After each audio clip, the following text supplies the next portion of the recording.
Welcome to No Apologies on Beck, where we are unafraid to speak the truth. I am your host, Rick Becker, co-host Lori Hintz. Hello there, how are you doing? I'm good. I'm good too. Welcome. Welcome all of you. Alrighty. I just surprise you every time. We are going to talk about nullification tonight. We're going to go on to another little segment on more executive orders. It's important to know what's coming down the pike from the, 1600 Pennsylvania Avenue. Yeah, exactly. And we've got a guest coming up. Who will also maybe talk a little bit about nullification. Yeah, well that, and yes, which, I mean, it just blends in perfectly, but then also some stuff for school options, school choice, So people Yes. who do not know what the word nullification refers to, what it refers, you want to just break it down a little bit for everyone? Yes, so nullification goes back, way back to the founding of our country and the founding documents, the Constitution and so forth. And the idea was that the states, were considered sovereign. And so great concern was given to what is the federal government going to do and what recourse do the states have. Right. And so several of the founding fathers believed in nullification, where the states could just say, nope, that's not constitutional. There's something in 1798, there were the Kentucky and Virginia resolutions, and they basically said that. And so they started with the premise, states can determine whether something is constitutional. And they should they not? Well, I mean, you always want to go down to the most basic grassroots level for the best. Right. And that is how nullification is originally thought of, where a state says, nope, it's not constitutional. It's, as far as we're concerned, it's legal. Mm-hmm. Now, the problem is that many Supreme Court rulings have cited the supremacy clause. So it's Article 6, Clause 2, I believe. And it says that, effectively it says, U.S. laws made pursuant to the Constitution shall be the supreme law of the land. So the idea is the Supreme Court struck down the notion that states can determine whether a federal law is a law or not. The problem is that it says laws, U.S. laws that were created pursuant to the Constitution. Which means? So it implies that so long as the laws, but that's not how things work now. As it stands now, they pass a law, it's determined to be the law of the land, we all must follow it, and it is constitutional until the Supreme Court says otherwise. And that's not what the Founding Fathers intended. So, if we look at nullification now, and Tom Woods had a book out, let's see, I've got it here, Nullification, How to Resist Federal Tyranny in the 21st Century. This came out in 2010. He actually came with Barry Goldwater Jr. to Fargo. I think it was in 2010, so I have a signed copy of his book. Tom Woods, by the way, is fantastic. He's got a podcast, and he's fantastic, and he has a Liberty School, I think, of sorts. Great guy, wonderful ideas. But he spoke on nullification 11 years ago, and I had never heard of such a thing. Wow. Nullification in its most current form, and in the way I've been promoting it in the North Dakota legislature, is not nullification of old. What it is saying, you know what, we're not going to argue with the Supreme Court ruling to talk about supremacy, the supremacy clause for the United States. But what we can do, aside from just saying, nope, it's legal, is we can say, fine, you know what, federal government, it's illegal. But we aren't going to use our resources. We're not going to have our men and women in law enforcement enforce, prosecute, what have you, these laws that we believe are unconstitutional. So that's kind of a new way of doing nullification. Good explanation. Yeah. Now, nullification is on the radar of not only North Dakotans, but also those across the country right now, too, and particularly in Texas, where Governor Abbott is talking about it. Yes. Abbott, I think, has picked up the mantle, and he is so solid on so many levels. He's fantastic. He really is. And we have a graphic of a story that was just recent here. It says the executive order that Abbott signed asks state agencies to work to identify potential litigation, notice and comment opportunities, and any other means of preventing federal overreach within the law.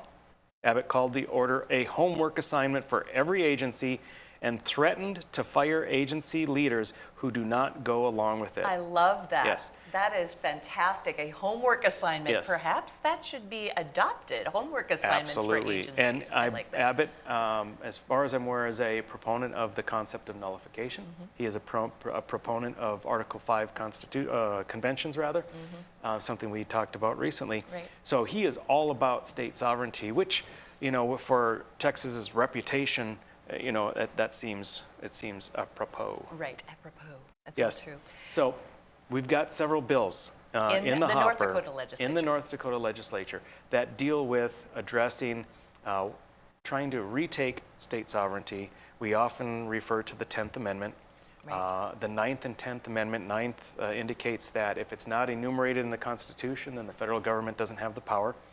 10th indicating that if it's not there, then the powers, if it doesn't say it's for the federal government, then it is Goes for to the the states states. or for the people. Right. And Is the so interstate compact in that part of the 10th Amendment too? I don't know why that kicks in my mind, but where you have the ability to do things with other states, but not necessarily the government governing it. So. Well, and the interstate compact is a sort of a side branch of being able to nullify because there are power in numbers, and you can have agreements between states and so states. forth. But it gets touchy because of interstate commerce clause and Right. things Okay, like that. sorry I brought that up. I No. didn't mean to take you off on a tangent there, but Not at all. So the HCR 3028. 3029, yes. So Is it House 29 Concurrent or 20? Resolution 3029. Okay. So this one is brought about by Kim Koppelman. He's currently the speaker. And this is a resolution. It's basically just saying, hey, this is what we in North Dakota believe. It doesn't carry a lot of weight, but it's just, So it's not a law necessarily, it's a concurrent resolution. it's a concurrent resolution, exactly. And so a lot of times concurrent resolutions are just messages to the president or to our congressional delegation or what have you. Got it. This one says that this current legislative assembly, while recognizing the important role of the federal government in protecting the basic rights of all our citizens, urges federal authorities to observe and respect the principles of federalism and limits on federal power prescribed by the Constitution of the United States. I am curious how it is being received by the legislature. Well, I don't have an answer for you on that. It would have been heard in committee, possibly Government and Veterans Affairs. I'm not sure. I've not heard of it yet. It'll come out in the House. And I would imagine that it's going to get a positive reception. And in part because of the election. Right. So North Dakota being supermajority Republican, Joe Biden having the presidency, Democrats both houses. Now, for me, I would have been jumping on board with this 2 years ago, 4 years. It doesn't matter. I believe in this wholeheartedly. But when you have the opposing party having complete power in the federal government, you know, there's going to be a tendency People's attention will be gotten. people, yeah. Right. So let's go to the next one. It's another concurrent resolution, 3020. And this one says that the 67th Legislative Assembly, that's us, declares the state will obey only the federal laws, agency rules, or presidential executive orders the state determines to be constitutional. Oh, that's good wording. Yeah, that one is more aggressive. There's no doubt about it. I am on that one. Representative Schatz, he's out of Dickinson. He's the prime sponsor on it. So we've got that. We'll go to the next one, House Bill 1272. This one, Representative Simons has now, this has been around in a couple of other states, but essentially the federal government regulates and taxes and does everything so much based on the Interstate Commerce Clause. But some of the states are saying, you know what, if you create and manufacture, sell, distribute, and use within the boundaries of your state, that should not be interstate commerce, and if it isn't, then you don't have the purview to regulate it. So this one says a personal firearm manufactured commercially privately in the state and which remains within the state is not subject to federal law or federal regulation, including registration. Let's just do one more here. House Bill 1335. This is another good one. Pursuant to the 10th Amendment to the Constitution of the United States, public officials and employees in this state need not carry out or comply with an executive order of the President of the United States, a regulation of a federal agency or department, or a federal statute infringing on powers reserved to the several states. Fantastic. So again, it's, you know, if nothing else, all of this division going on for the people that were against Trump and now the people that are against Biden. If anything is going to good will come out of this division, it's that we start to go back and say, you know what's going to be best is if we start to take hold of that power that was reserved to the states and originally and slowly got taken away. Take it back. Right. I mean, if states have their sovereignty, then we don't care so much about what the federal government is doing because it will affect us less. So let California, implode with all its regulation. Let North Dakota prosper with all of its deregulation. 100%. And then nobody has to be mad at each other. It's a happy, happy place. Nullification is a good thing. States' sovereignty. All right, so next time, next segment, when we come back, we will be talking about Biden's executive orders and a little more specifics about them in just a moment.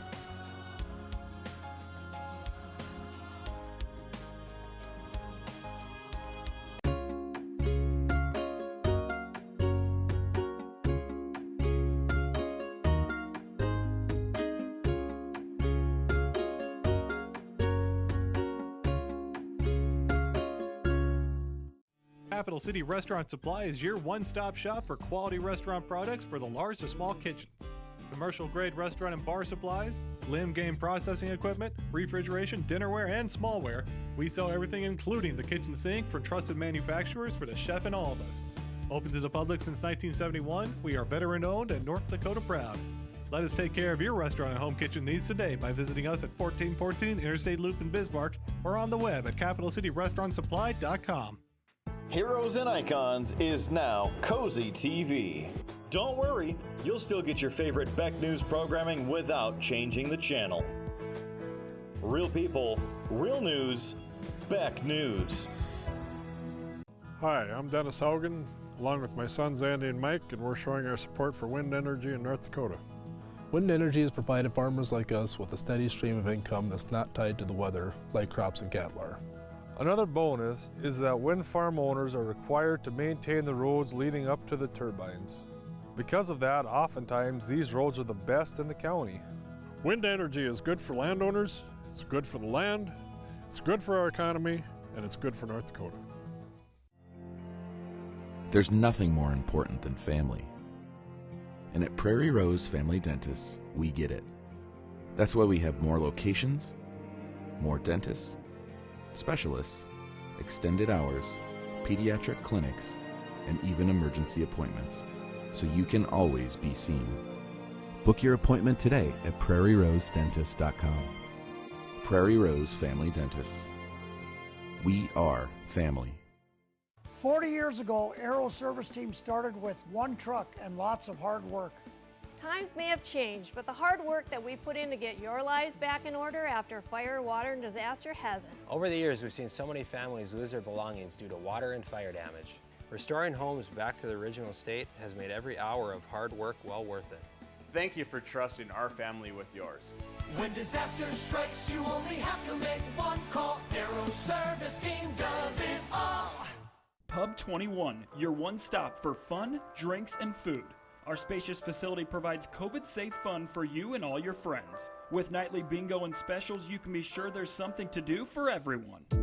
If you're staying in for the night, we've got you covered just across the way with Pub 21 Liquor. We have a wide variety of options, from wine to whiskey and everything in between.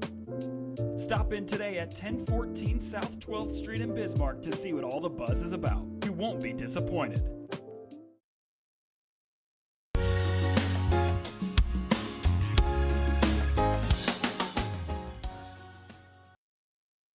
Welcome back to No Apologies on Beck. We are back for segment 2. We're going to be talking about executive orders. We started talking about that, I believe it was last night, right? Yeah, maybe we started. I know, I don't remember anymore. He has so many. I know, and they're all just so verbose and horrible. So yeah, it's kind of tough. Do we go into each one into detail? Do we kind of cover?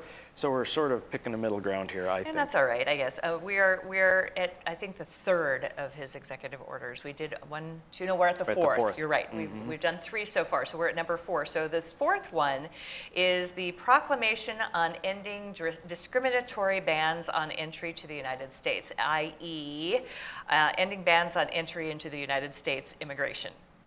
Right. So, and he's talking about ending, and they have to put the description in there, the discriminatory bans. Christians. Yeah. Actually, rather than just trying to keep our country safe. There's that. Right. But They set up a false premise, and they did back when Trump was doing it, calling them the Muslim bans. And there was, that's just intentional. You can have a ban on any country, and then you find whatever the predominant population is and call it a ban on that and try and make it racial, which is what they did, and fairly successfully, I think. Yep, it's and division. now they're still buying into it. Yep. The thing is that the ban is on the countries that basically have no infrastructure, aren't able to check on if a person is actually the right person.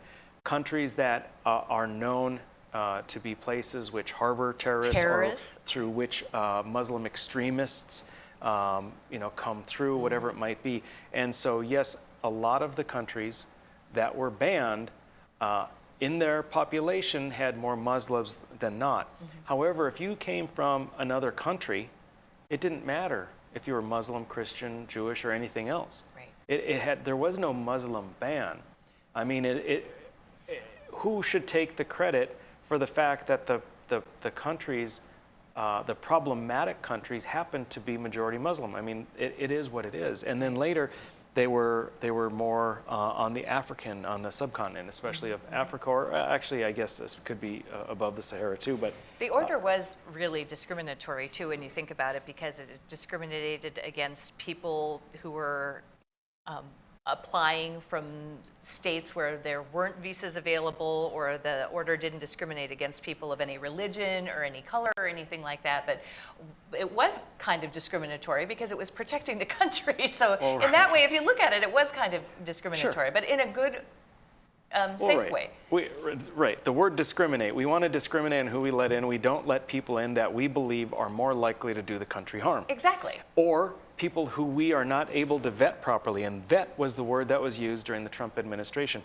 If your country has no way at all to vet a person on whether they are likely traveling to cause harm to the country, then what are we supposed to do about it? We can't go over to that country and vet them ourselves. I know. The only option is to say, look, you guys aren't doing an adequate job. We have to say no. At some point, you do have to discriminate a little bit in that way because, and I remember President Trump was pilloried and just absolutely, because he was talking about rapists and about murderers. Well, that is whom they were letting in at that point. And when you don't discriminate and you don't vet somebody like that, you're going to have far more crime coming into your country. Yeah, that doesn't bother you? That doesn't bother you? It bothered me. I'm a mom. It bothered me. You just looked at me like, I don't care, that doesn't bother me. Well, I was going to go back to the whole quote about racists, but no, we'll stick with the topic at hand, because you and I do agree that this isn't about what religion you are, but it is about what country you come from, and trying to have the vetting process in hand. Nevertheless, I think people were looking forward to this too, because there were 9,000 people coming from Guatemala or from the south, coming to the south border before he was even inaugurated. Yes. And so I think people were prepping for that already, no question. Yeah, well, things are lifted. There is no more vetting, and whether that's good or bad, I guess, will be determined. We'll find out. I have more of a problem with just how they're using it to keep us divided, because the other side is racist because they want to put a ban for countries that can't vet. So, yeah. Okay, should we move to another executive order, please? Okay, so the next one is executive order on protecting the federal workforce and requiring mask wearing, because we have to protect the federal workforce by mask wearing, apparently. This one just drives me crazy. The science has changed. How many times? I can't even keep track anymore. Now we're quadruple masking, and you have to protect everyone. It is the policy of my administration to halt the spread of coronavirus disease 2019, COVID-19, by relying on the best available data and science-based public health measures. Yeah. Which is that? That's just dumb. And it's no different than what our governor is doing or what most of the governors in the United States are doing. Your mission, his policy. Your policy can be to halt the spread of coronavirus. You may as well have a policy that says you and all your staffers will live forever. It doesn't matter if you have a make-believe policy. Right. I hate to inform you, President Biden, you can't stop a virus. It can't be done, and that's been shown because you have an abundance of evidence based on states like California and New York that completely clamped down, that did more than you could ever do on a federal level as president. And the virus visited those states as much or more than the Right. states that did little or nothing. To me, So they just always talk. have to go back to the word safety too. I mean, how many times have we, beaten that dead horse? Well, it's like safety, safety, safety, safety, and so you can do whatever you wish as long as it's in the name of safety. Right, and I'm tired of that. are they gonna now that Fauci says one mask is proven to work, and so common sense is to wear 2 masks? Right, it's a comedy show. It is. It's foolishness. It's a comedy It show. really is. All right. And then the executive order on organizing and mobilizing the United States government to provide a unified and effective response to the combat COVID-19 and to provide United States leadership on global health and security. There's another word that triggers me. Anytime they say anything about global health, it's none of our business. It's just not our thing.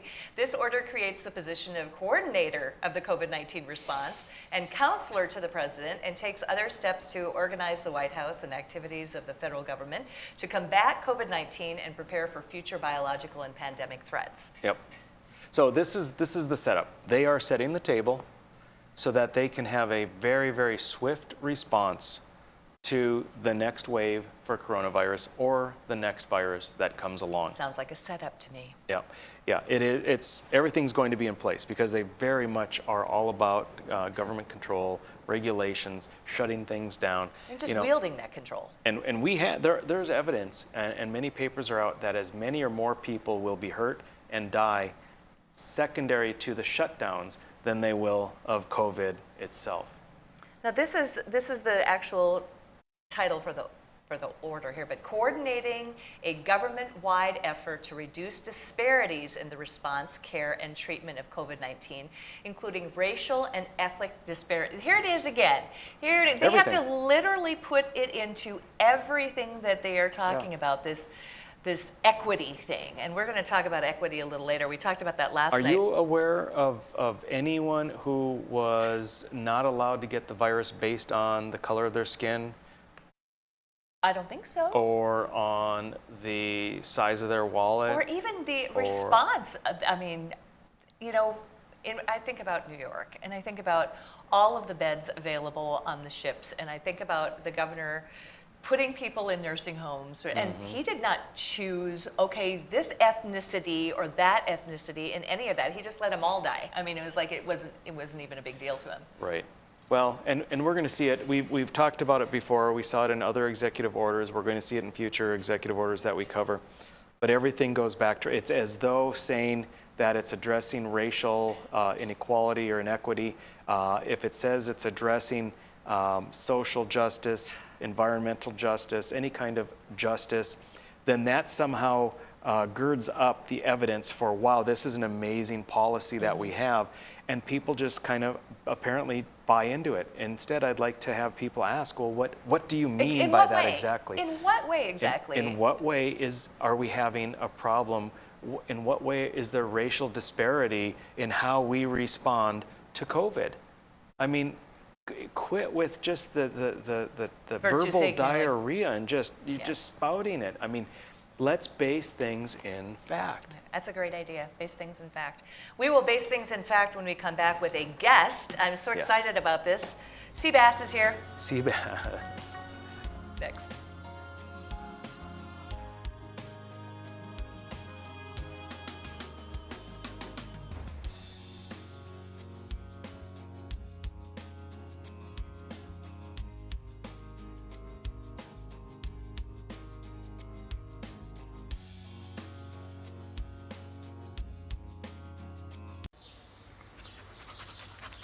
Jeez, what a mess. Look at that. There's roof stuff everywhere. It's so embarrassing. Ruins the neighborhood. Come on, humans. Let's get this fixed. Don't let your roof go to the dogs. Call America's Best Contractors for your free estimate. Need a new woof? After checking with the rest, go with the best. America's Best Contractors.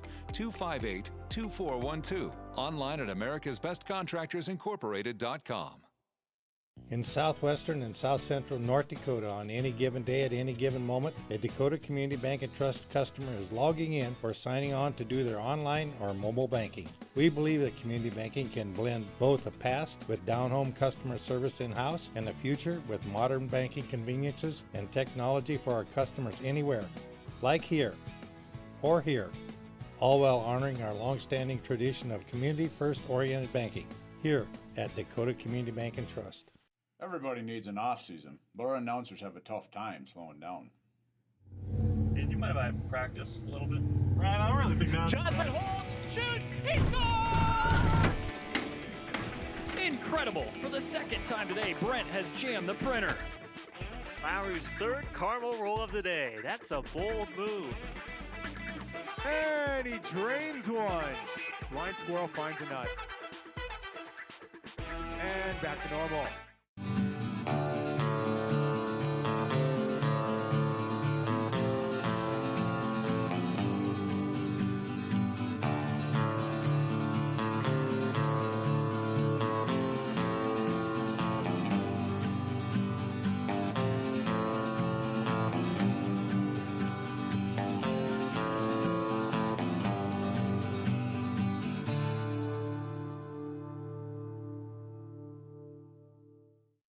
Beck News brings you real people and real news. Every weekday on KNDB, KNDM, and KRDK. Start your evening with the Dr. Duke Show at 4. Take a fresh look at current events with Ladies of Another View at 4:30. Go down the road with Joel at 5:30.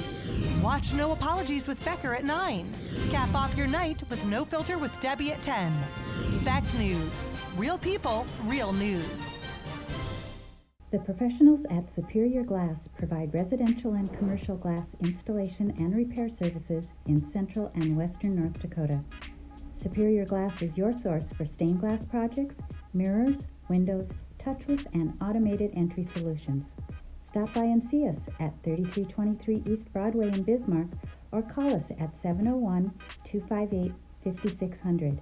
Superior Glass, where you get superior service for less. Bye for now.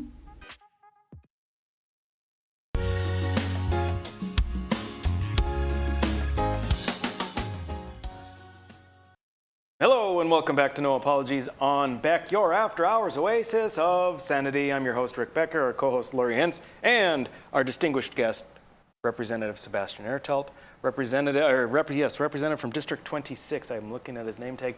I don't know where anyone's from as far as the number of the district. Lisbon. All right, welcome. Well, thank you. Thank you for having me, Rick. Yes, absolutely. Sebastian has been an advocate for limited government and a whole host of things, one of which includes school choice. Love it. And let's dive right in. So we've got House Bill 1281. Tell us a little bit about it, what it's about, and then kind of the process, what's happening with it. Well, first off, I'm gonna set the table for you. Okay. So it's a non-public school or home education tax credit. So a taxpayer is entitled to a credit against their taxes determined under such and such a section for each dependent who received non-public school education at a non-public school approved. So basically, if you're not going to a public school, you can get a tax credit with the understanding that you're spending, in addition to your tax dollars, your property tax dollars and tax dollars, going to public education, you now have a method of recouping some of the costs for having your kid do alternative schooling. Correct, although I would say that you're not necessarily recouping, you're just being able to keep more of your own earned dollars. Okay. And I think that's a very important distinction to make, because these are not public funds, they are your own funds. That is how a credit works. Yep. Income tax credit is that the state is basically telling you that you do not owe these income tax. I am a mama who put my 3 boys through private school for all those years, and I complained and complained about paying twice, because I was paying for their public schooling, which they were not getting, and I was paying tuition for their private school as well. And I remember wishing somebody would bring this up finally, and we would have some sort of tax credit, because it was expensive doing it that way. It really was. And I don't regret the choices I made, but I do regret having to pay for that and not having a tax credit. So I am thrilled that you're even bringing this forward. Now, what I want to know is, what's the tenor and the tone of those in the House of Representatives? Are you getting some support for this? Yeah, we certainly are. The bill has had a hearing already in the Finance and Taxation Committee on the House side, of course. It's a House bill, and we've received rather resounding support there. 10-4 do pass recommendation out of the Finance and Taxation Committee, and now the bill is sitting with the House Appropriations Committee for further consideration, and then after we receive a recommendation from that committee, then the entire House will be voting on the bill. Did you have some testimony from parents and homeschool parents in there, or have you heard anything from parents? Well, we certainly had testimony from parents, and one of the interesting testimonies that we received actually was from a former public school superintendent in favor of the bill. Wow. So there's definitely support both amongst those who choose non-public or home education, as well as in the public education sector as well. I'm thrilled to hear that. Now your tax credit, it got watered down a little bit, right? Originally was how much?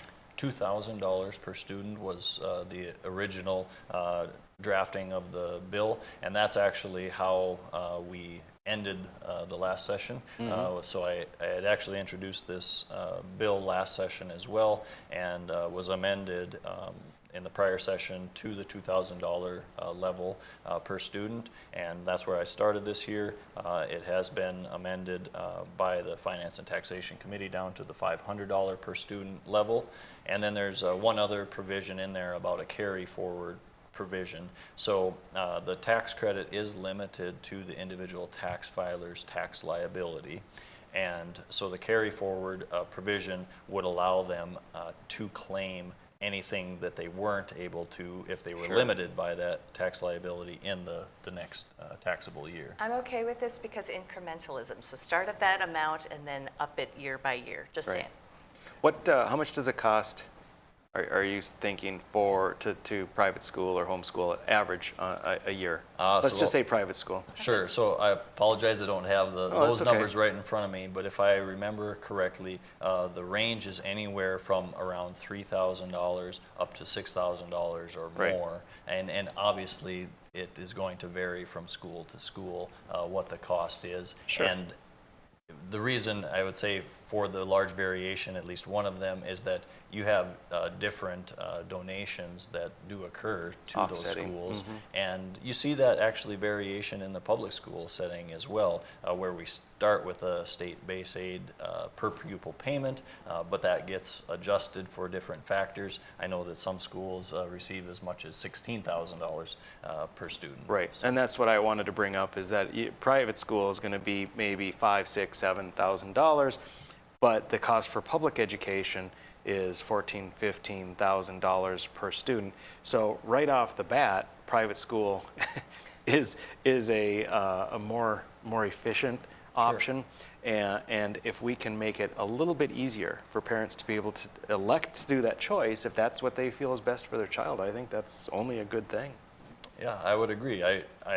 I used for the basis of my financial analysis, if you will, for the bill, just on the per pupil payment, which is just over $10,000 per student. And if you just look at that alone, there's roughly 10,000 students in the state who receive non-public or home education. And so if you do the mathematics there, arithmetic, you arrive at $100 million a year in savings that they are basically granting to the state to use for other purposes, including public education. Right. Now, they won't count that in their fiscal note, that savings. They'll only count the cost. And I see after it was reduced to $500, they are saying that it's a cost in the biennium of $9,600,000. Yeah, that's what the fiscal note says. I don't agree with the fiscal note, and if you just simply look at the initial fiscal note that was prepared, you'll see why. The initial fiscal note was at $17 million at the $2,000 level. Now we've reduced that credit by 75%, as well as reduced the carry forward provision by 50%, and yet we only see about a 43% reduction in the fiscal note. So that's interesting math. The math isn't working out there. Yeah, so. they always work their magic. The agencies are masters. Now you also have a century code change for nullification in one of your bills, and this one is HB 1282. This one, we were just talking about nullification before you came in the room, and we were talking and discussing that a little bit too. So you want to talk just a little bit about this? We got about a minute and a half. Sure. I mean, the nullification idea is basically that if the federal government is working outside its bounds as constrained by the U.S. Constitution, what they're able to do is clearly specified there. And if they are going outside that bounds, this would give us a means via a legislative committee to review any federal law, regulations, executive orders that would be outside of the Constitution and declare them null and void in the state. Yep, I think that's great. Now, Lori, we just, in my committee today, we just passed this out of committee with a due pass recommendation on a 9-4 vote, 9-4 due pass recommendation, which is very, very encouraging because this is, I would say that this is an ambitious bill with regard to state sovereignty, 10th Amendment nullification. It's ambitious, and I'm very encouraged that it got such a good reception in the Judiciary Committee.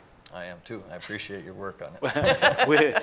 We'll see what happens in the House. I don't know. I'm feeling optimistic. Now, I don't know about once it crosses over to the Senate.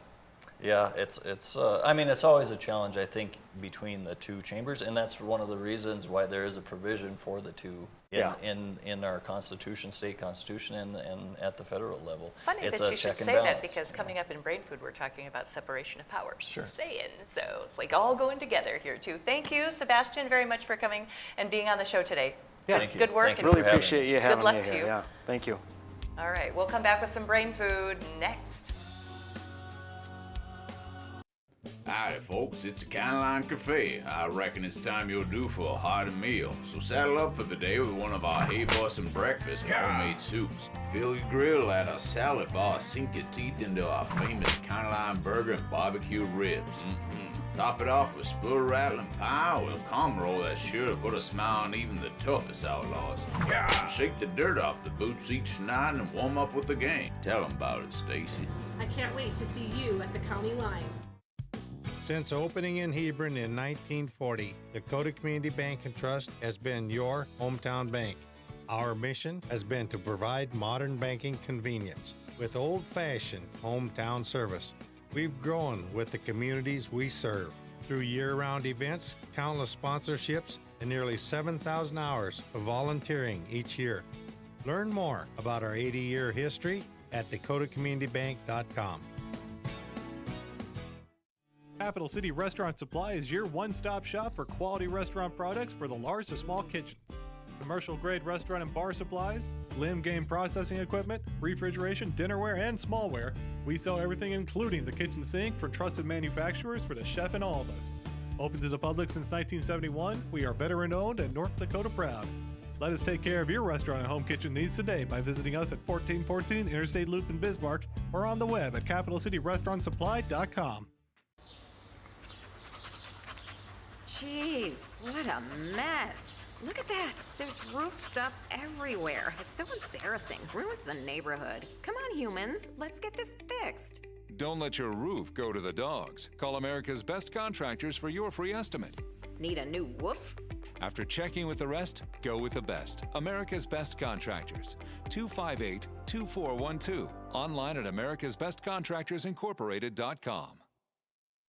Beck News brings you real people and real news. Every weekday on KNDB, KNDM, and KRDK. Start your evening with the Dr. Duke Show at 4. Take a fresh look at current events with Ladies of Another View at 4:30. Go down the road with Joel at 5:30. Watch No Apologies with Becker at 9. Cap off your night with No Filter with Debbie at 10. Beck News. Real people, real news.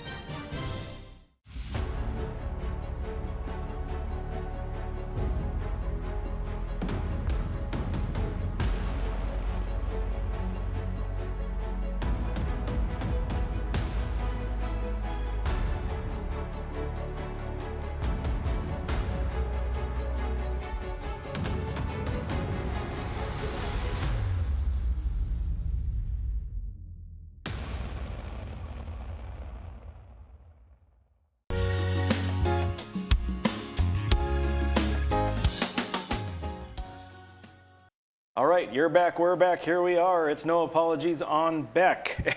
And it's time for brain food. Those transitions just get weirder and weirder all the time. It's great. Okay, so brain food tonight, my very first word, and I'm just going to jump right into it, came from an executive order by the Biden administration. It was the third one, and it was Executive Order on Advancing Racial Equity.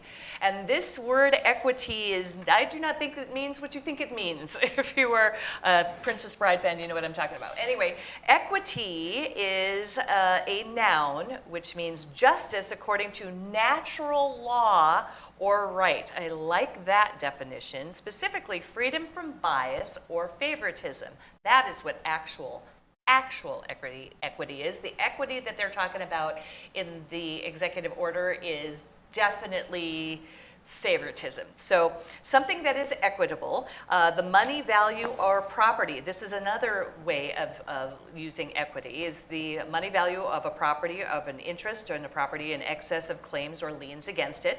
It is the equity. The common stock of a corporation can also be equity, a right or claim interesting, existing, or valid in equity. And also, you could say a system of law originating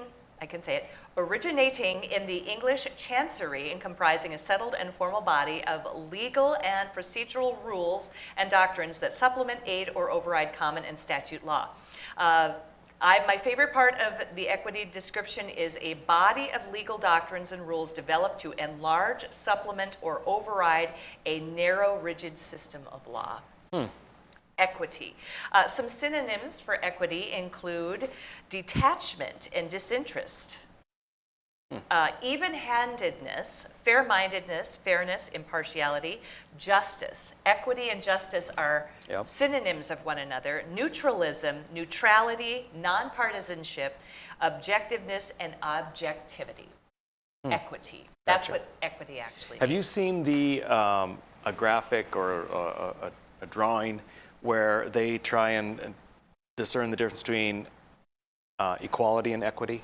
No, It's three people looking over a fence, trying to look over a fence at a ball game. And there's a tall person, a middle-sized person, and a short person. And the tall person can see easily, the short person can't see hardly anything. Middle person, I don't know, maybe they can see, can't see. But if you give them each a box, they say that's equality.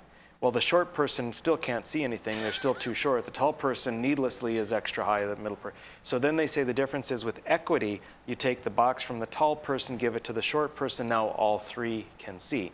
So equity in that sense, I think, sounds like redistribution. Right. What I like, though, is I've seen one where they take that meme or what have you, and they say equality, yada, yada, equity, yada, yada, and then the solution. And I don't know where this comes from. I'm assuming it's some libertarian small government type place. But the solution is you get rid of the boxes and you get rid of the fence. Right. And you can see the game and pretty dang well. everything's equal. That's great. Yeah. That's excellent. If you wanted to use it in a sentence, you would say, in making these decisions, we should be governed by the principle of equity. Interesting. Actual equity. All right. Okay. Now what you got? I have mine. It's black hole. And I'm going to apologize because I thought this would be a good one, and it stems from first I determined what my second one was going to be, and I thought what goes along with that. Okay. And I picked black hole. Is it wormhole or is it black hole? It's black hole. Okay. Wormhole would have been good. See, the problem is I started going down this hole, a black rabbit hole. Right, The problem is there's just so much. So I don't even have anything for people because it's overwhelming. Well, it's void anyway. Isn't that what a black hole is? Right. Well, black hole is actually there's mass, and the mass is so dense that the gravitational force is Sucks everything in. gargantuous, and it's an area in the space-time continuum. So it's like 4-dimensional or what have you, and the gravitational pull is so significant it pulls in time as well as matter, and nothing can escape it. You've seen it on space shows. I was just going to say Star Trek. Once you come to a point where it's going to suck you and you can't get out of there, that's the event horizon. I was going to try and link black hole to wormholes to string theory to multiverse, and forget it. Forget it. I'm sorry, folks. I let you down. Okay. I can't teach and I can't learn and then teach everything about quantum physics in one segment of No Apologies. Right. Who It's just could not have gonna guessed? happen. I'm sorry. Well, nice try, though. Yeah. That's good. Can I go to my next one? Please do. Okay, all right. So separation of powers. We discussed it just ever so slightly last time with Sebastian Ertel. The United States Constitution deliberately is inefficient. It is purposely inefficient. The separation of powers devised by the framers of the Constitution was designed to do one primary thing, and that is to prevent the majority from ruling with an iron fist. Now, based on their experience, the framers just shied away from giving any branch of the new government too much power, and the separation of powers provides a system of shared power known as checks and balances. You may have heard that. That's the separation of powers. Separation of powers is a good thing. The three branches, of course, are created in the Constitution. The legislative, composed of the House and the Senate, set up in Article 1. The executive, composed of the President, Vice President, and the departments, set up in Article 2. And the judicial, composed of the federal courts and the Supreme Court, is set up in Article 3. So separation of powers. So you're saying that the Constitution is set up like the QWERTY typewriter? In what way? Because my understanding QWERTY? is, please correct me if I'm wrong, viewers, the QWERTY typewriter was set up so that they arranged the letters so that the frequently used letters were separated out amongst the ones that were infrequently used. It made it very inefficient and slowed you down so that the little rods or whatever wouldn't get stuck. You know how they got stuck in the old days. Oh, for heaven's sakes. So they purposely made the typewriter inefficient. That's the QWERTY keyboard. So apparently the same thing with the Constitution. So interesting. I did not know that. It's brain food Brain within food. Just learned brain something. food. All right. Your last one. You got time here. I was trying to use up all my time. Okay, multiverse. Now, multiverse, this is something that I learned by watching Rick and Morty. And Rick and Morty is a cartoon. I know. Oh, okay. So Rick, that's me, the scientist, professor, old man, like myself. And so... It's not like Phineas and Ferb? I don't watch that. I just stick with the highbrow stuff. Okay. So at any rate, Rick and his grandson Morty, they travel a lot and they're able to move between multiverses. So a multiverse is that there's, at least this is only theoretical. And some people say that this shouldn't even be a scientific theory because it's not falsifiable.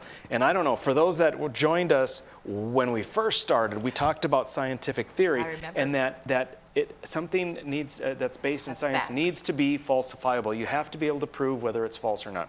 This is something that can never be proven false. Hey, there's Rick, and yeah, I think they're in one of their multiverses. So the idea is that there's an infinite number of universes, and based on time, based on space.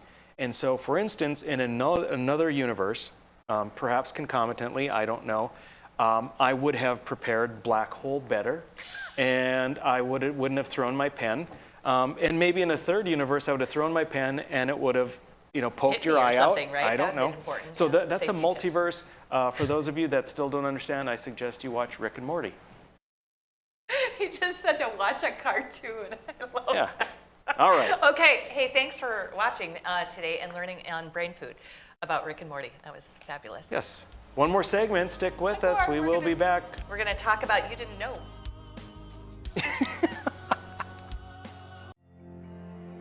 There's nothing more important than family. And at Prairie Rose Family Dentists, we get it. That's why we have more locations, more dentists, specialists, extended hours, pediatric clinics, and even emergency appointments, so you can always be seen. Book your appointment today at prairierosedentist.com. Prairie Rose Family Dentists. We are family. Hi, I'm Dennis Haugen, along with my sons Andy and Mike, and we're showing our support for wind energy in North Dakota. Wind energy has provided farmers like us with a steady stream of income that's not tied to the weather like crops and cattle are.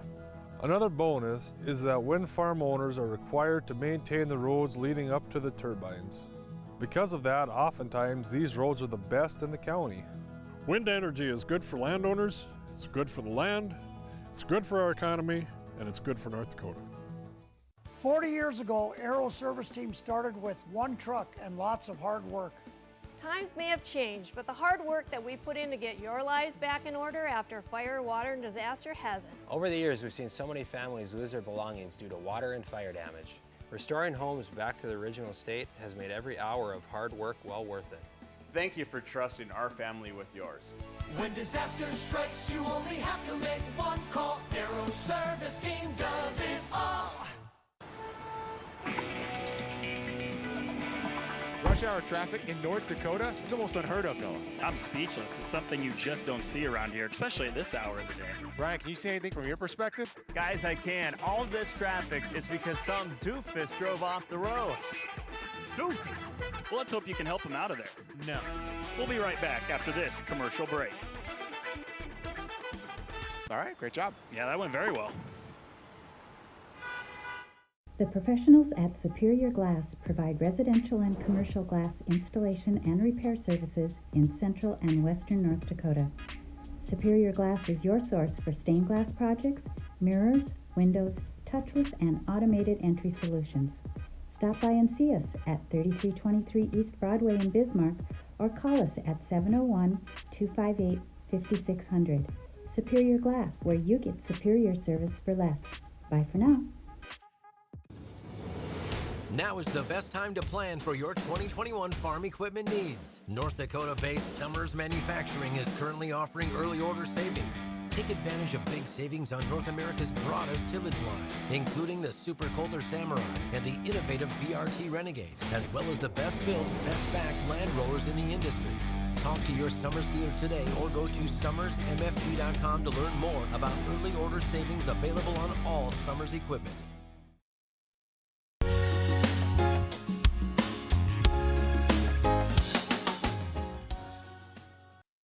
You're back on No Apologies. This is the Multiverse Option A, where I am your host, Rick Becker, and you are... Still Lori Hins. Still Lori Hins. Yeah, okay, same we're one. at segment 5. Thanks for being patient enough to somehow get through the last segment.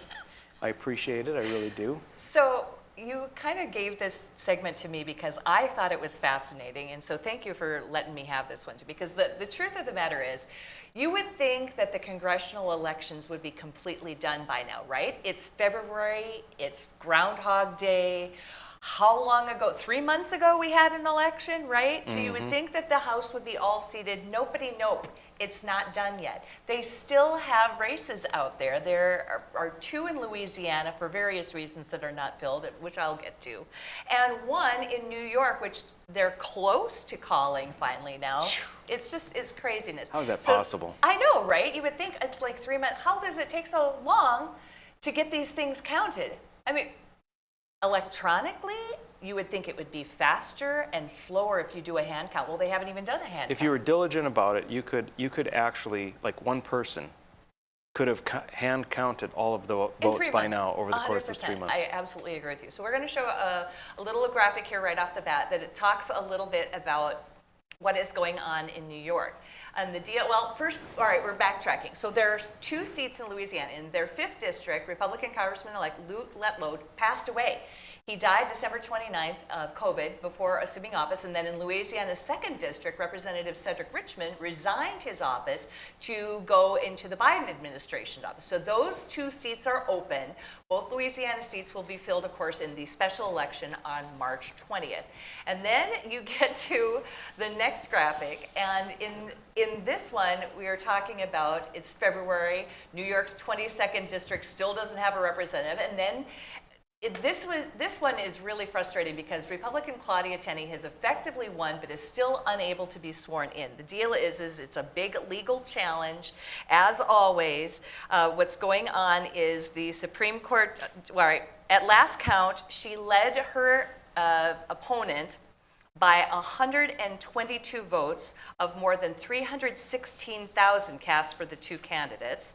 And she appeared to pick up a handful more on yesterday morning during a court-ordered examination of several ballots that hadn't been reviewed yet. Right now, House Democrats, if you look at the whole overall, the count is Democrats enjoy a 221 to 211 majority, so a 10 seats, but then you've got these three.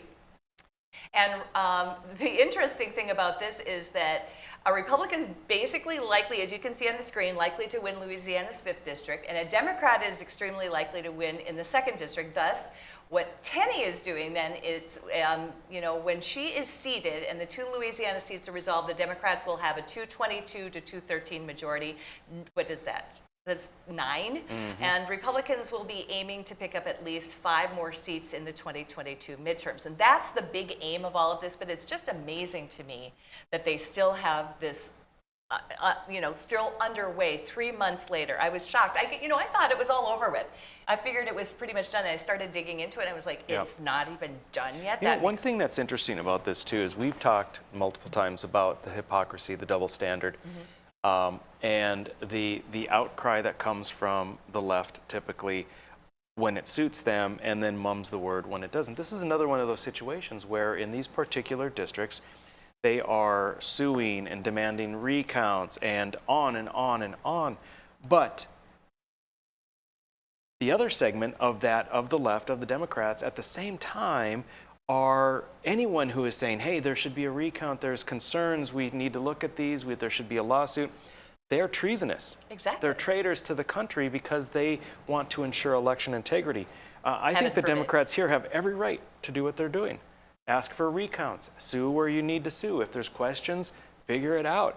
But they did the same thing way back with Coleman and Franken in Minnesota. I remember. That's right. And they kept on doing recount over recount until over recount enough. Until Coleman started going from ahead to behind. Yep. They found some in a trunk. Suddenly Franken's in, and then you had the one extra senator so that Obamacare could pass. I will never, ever forget that. That was such a travesty. Nope. They found him in a trunk of a car, really? So anyway, I just thought it was just an update for you so that you know that this That's last crazy. one is Still close. being chosen. I can't believe that. It's ridiculous. This whole year has been just nuts with the election. Anyway, we're going to have to get some serious election integrity. We're going to have to really work on that. Anyway, join us next time on No Apologies with Becker on Beck, because we will have another legislative guest to introduce to you. And anything else you want to? Yes, we are going to go over some things. We're going to hit executive orders again, and we're going to find some interesting stuff for you. Not about black holes. All right. Join us next time.